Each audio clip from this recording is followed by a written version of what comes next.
¿Qué hacemos con la Biblia? Vos tenés un libro escrito, varios libros de tu colección, pero en dos de ellos estás hablando de los sentidos de la Biblia y de entender la Biblia y de hermenéutica bíblica. Quiero que nos pongamos en eso. ¿Qué hacemos con la Biblia? Muy bien. Tú sabes, la revelación divina que nos vino gratuitamente desde el corazón y la mente de Dios a nuestro corazón y nuestra mente, tiene que continuar su proceso en nosotros y a través de nosotros en otros.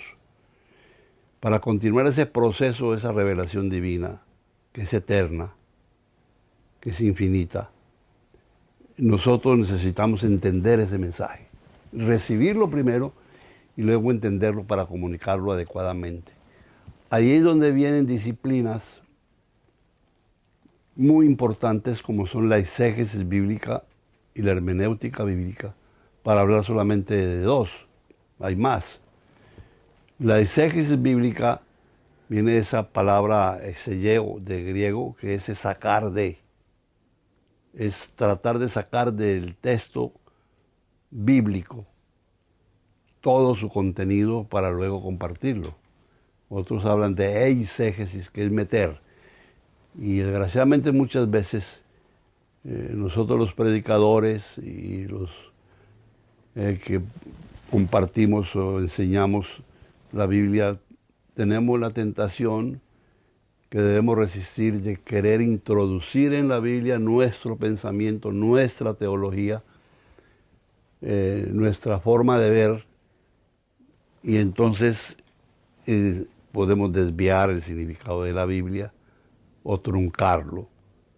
Por eso, un buen expositor de la Biblia, un buen lector de la Biblia, un buen estudioso de la Biblia, debe, antes que todo, familiarizarse con el texto. Es el primer pilar de los 4 pilares fundamentales de un buen estudio de la Biblia o de una buena exégesis de la Biblia.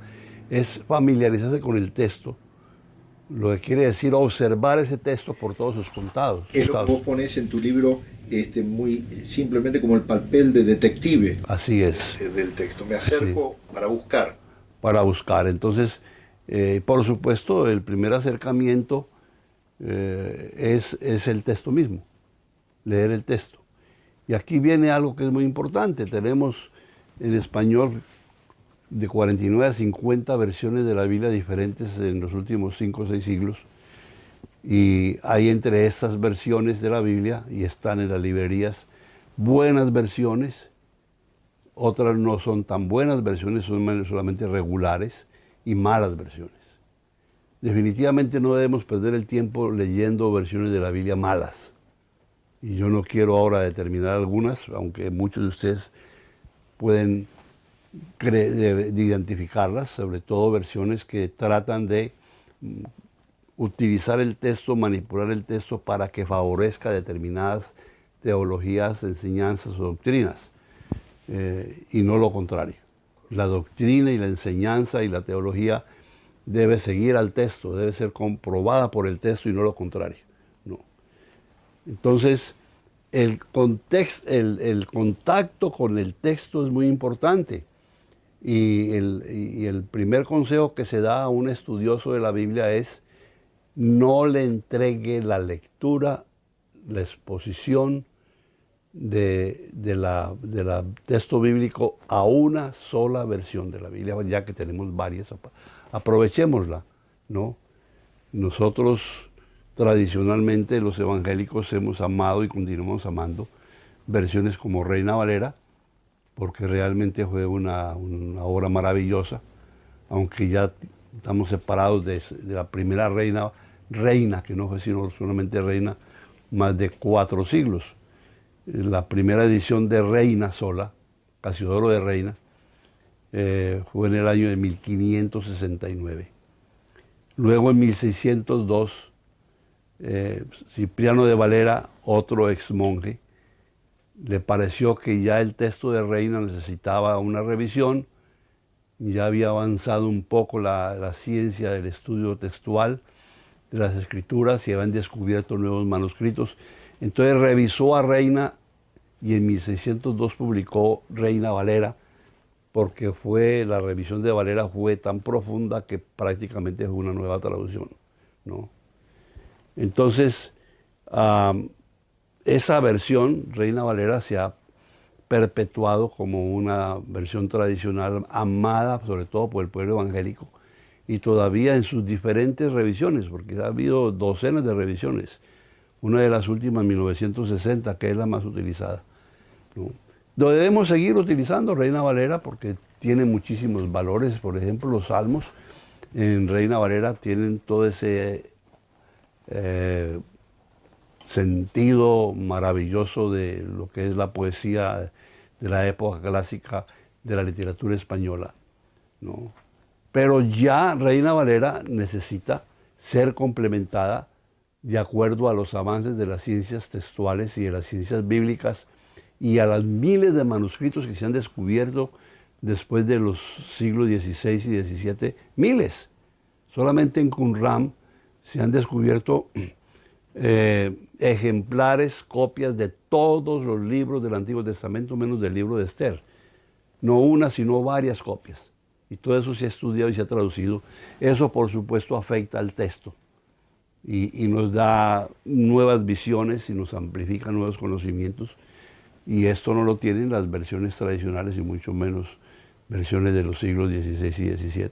O sea que ¿no? un buen detective debería usar más de una fuente así es. de análisis. Ahora tenemos versiones tan buenas como la que hemos estado hablando de la nueva versión internacional, que incorpora todo este conocimiento de las ciencias bíblicas y nos permite entender cosas que antes no se entendían, porque nuevos manuscritos han complementado los antiguos manuscritos, nos han permitido hacer algo que muchos no les gusta escuchar, y es que ha habido pasajes, básicamente son versículos uno que otro, y palabras que no estuvieron ciertamente en el texto original, porque aparecen solamente en manuscritos posteriores al siglo VII, o al siglo X, o al siglo XII, o al siglo XIV, y evidentemente antes de eso había centenares de manuscritos, pero no aparecía ese texto, ¿no?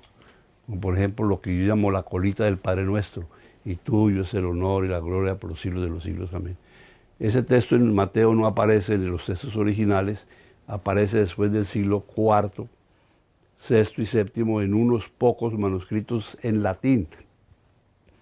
Y tiene la explicación de que era la época en donde había una tremenda lucha doctrinal y pastoral con los movimientos gnósticos, que enfatizan enormemente el dominio de la mente sobre el cuerpo.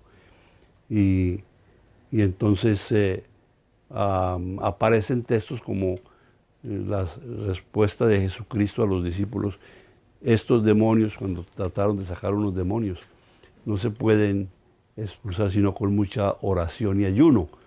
La palabra ayuno no está en el texto original, ¿no? Es solamente un ejemplo, ¿no? Pero la nueva versión, como digo, las versiones modernas han tenido el cuidado de poner una nota al pie aclarando, no sacar arbitrariamente. Siempre nosotros, si hay una serie de manuscritos, aunque sea tardíos, por lo general respetamos y ponemos en letra cursiva bastardilla o entre paréntesis la adición, pero hacemos notar en el pie de la página de que ese texto no está en ningún manuscrito anterior al siglo IV, V, VI, depende del caso. Decía Edesio que, por ejemplo, la controversia de Primera de Juan 4 con los tres que dan testimonio, la Trinidad allí, la Reina Valera contemporánea, aunque sigue la tradición formal, lo pone entre corchetes porque ya se sabe científicamente de que eso no estuvo en los manuscritos. La nueva versión pone una nota al pie.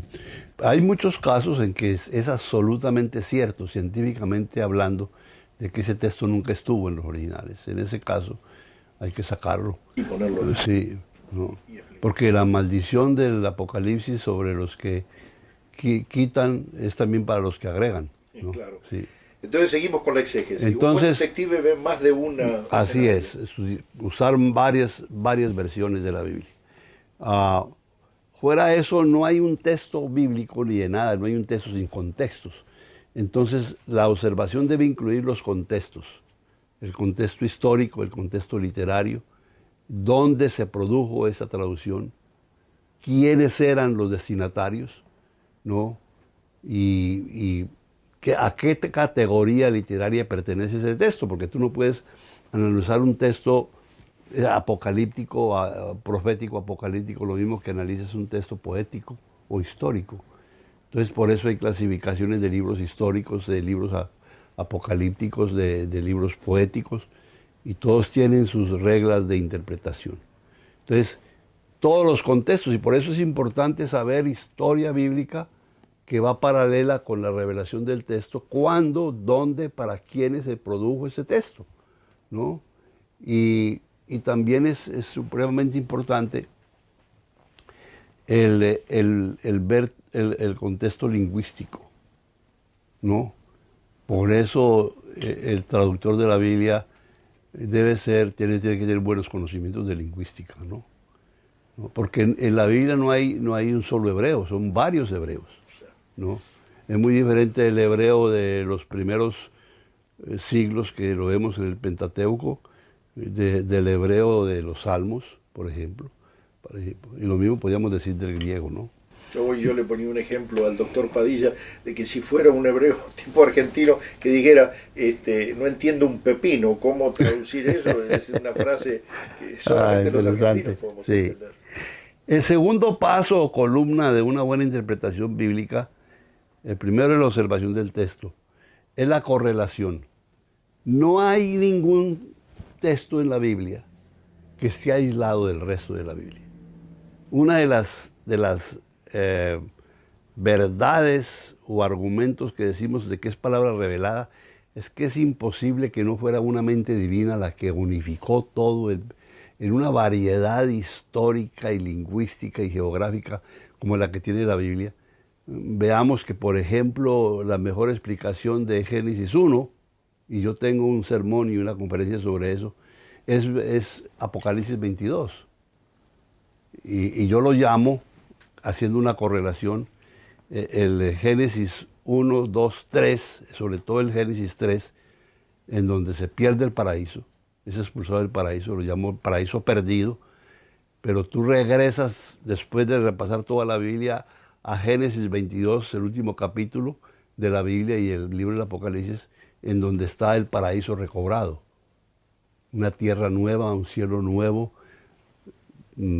lagos de cristal o calles de cristal. Eso es lo que vos le llamás el coordinador.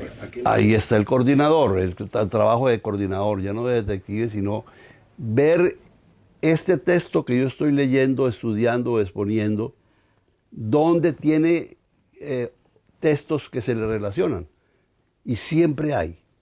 Por eso las concordancias son muy importantes. Yo no hago mis estudios de la Biblia sin tener unas buenas concordancias. Hay concordancias pequeñas o reducidas, pero hay concordancias grandes. Creo que por aquí vi una concordancia de la NBI que es exhaustiva.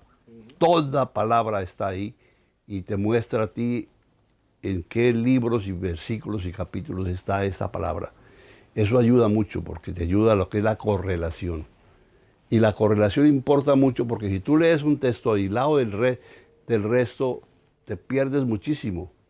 Entonces vas a entender por qué Isaías dice esto. Y luego de Isaías lo encuentras de nuevo en Mateo o lo encuentras en el Nuevo Testamento. Y vas a entender cómo se relaciona la profecía de Isaías, por ejemplo, que una mujer, una doncella iba a tener un hijo. Y entonces el evangelista dice que se aplica ese texto en la realidad cuando nace Jesús. La correlación es muy importante. Luego viene el trabajo del comentarista. La tercera columna de un buen estudio de la Biblia es la interpretación. Todos tenemos derecho a interpretar. Esa fue una de las conquistas más grandes que la Reforma Protestante y Lutero nos consiguieron. Antes no podía interpretar nadie y la posición de la Iglesia Católica Romana es que los únicos que tienen derecho a interpretar el mensaje bíblico son de la jerarquía, la jerarquía eclesiástica, el magisterio. Y el magisterio es el papa y los obispos, ni siquiera los sacerdotes. ¿No? Lo hacen delegadamente. Nosotros, los protestantes y evangélicos, decimos, todo mundo tiene derecho a interpretar, aunque se equivoque. No quiere decir que su interpretación es correcta siempre. Y usted se puede equivocar, y de hecho muchos se equivocan. Pero tiene derecho. Dios no revela eso solamente para una élite de líderes o de expertos, sino para todo el mundo. La palabra de Dios es universal. Es una de sus características. Luego, usted ensaya a interpretar. Y la interpretación debe responder a la pregunta: ¿qué quiso decir el autor a los primeros destinatarios de ese texto? Y para eso te va a ayudar mucho el contexto y los otros pasos de que hemos hablado anteriormente, ¿no? Pero entonces el intérprete, todos debemos ser intérpretes. Pero no confunda interpretación bíblica, lo que yo pienso que ese texto significa y dice, no lo confunda con la revelación, porque ese es el gran problema, sobre todo de los líderes que se paran en el púlpito, dice palabra de Dios, y lo que ellos interpretan piensan que es revelación. No es revelación. Todos los sermones que usted escucha por la radio y la televisión o en su iglesia son interpretación, no es revelación divina. Y son verídicos en cuanto que se amoldan a la revelación y al texto original. Y por último, que es tan importante, el último paso de la exégesis bíblica es la aplicación. Si yo pregunto en la interpretación qué quiso decir el agiógrafo o escritor sagrado aquí, en ese tiempo, en esa cultura, en esta historia, qué fue lo que él quiso decir, cuál es su mensaje en su tiempo. Esa es la interpretación. La aplicación dice cómo este texto se aplica hoy en día a mí personalmente, y luego a mi pueblo, a mi iglesia, a este grupo en que yo estoy hablando o estoy interpretando la palabra de Dios. Ahí tiene las 4 columnas de cualquier sistema de exégesis bíblica. Una de las cosas muy importantes en la exégesis bíblica es que la Biblia no tiene solamente un sentido. Muchos piensan que solamente el sentido literal vale, y los más conservadores y más tradicionalistas piensan que el único sentido de la Biblia es el que llaman literal, que es el que se desprende naturalmente del texto, sin más, que es lo que literalmente dice, como hablábamos del espíritu. El espíritu es espíritu en todas partes, no. Tiene 5 formas de entender la palabra espíritu. Luego, la interpretación literal es importante, hay que conocerla, pero no es la única. Hay la interpretación alegórica, y la Biblia tiene cantidades de alegorías y de metáforas. Entonces, las parábolas son metáforas, que son historias que nunca ocurrieron, pero pueden ocurrir, que eso es lo que es una parábola. Mitos son historias que nunca ocurrieron ni nunca van a ocurrir. Y hay mitos también en la Biblia, ¿no? Entonces, tienes que tener tiene que ser muy importante el que tú clasifiques y veas el género literario que tiene el pasaje que estás estudiando, y darte cuenta, como lo hago yo en mi librito, Ahora Entiendo, es uno de mis libros, en donde explico por lo menos 10 diferentes sentidos que puede tener las escrituras, ¿no? Ya mencioné el literal, el alegórico. El sentido espiritual es muy importante. Hay predicadores que se quedan solamente en el sentido literal, pero tienen sentido concreto y práctico, ¿no? Existencial. Y hay un sentido muy importante, que es lo que llaman los expertos el sentido pleno, o plenior, pleno, que quiere decir el sentido completo, ¿no? Ese sentido pleno muchas veces ni siquiera lo conocía el escritor mismo, digamos Isaías o Jeremías. El sentido pleno de Isaías, cuando menciona de que una doncella va a dar a luz y que ese será el Mesías, se realizó cuando nació Jesús. Y cuando el evangelista o los evangelistas hablaron de que ese niño era el que hablaba Isaías, pero Isaías ni siquiera sabía concretamente quién iba a ser ese niño, sino que su profecía la anunció y el sentido de su profecía se realizó plenamente en el nacimiento de Jesucristo. También podemos aplicar eso al momento donde Jesús dice, hoy se cumple. Claro. En la sinagoga de Nazaret, capítulo 4 de Lucas, en donde él toma el texto del profeta, lo lee y sorprende a todo el mundo diciendo, ¿cuántas veces habían leído esa profecía a los judíos? Y él les dice, esto que dice aquí el profeta se aplica hoy en mi persona. Y le da sentido pleno, muy diferente al que tenía en el Antiguo Testamento por siglos ese texto del profeta.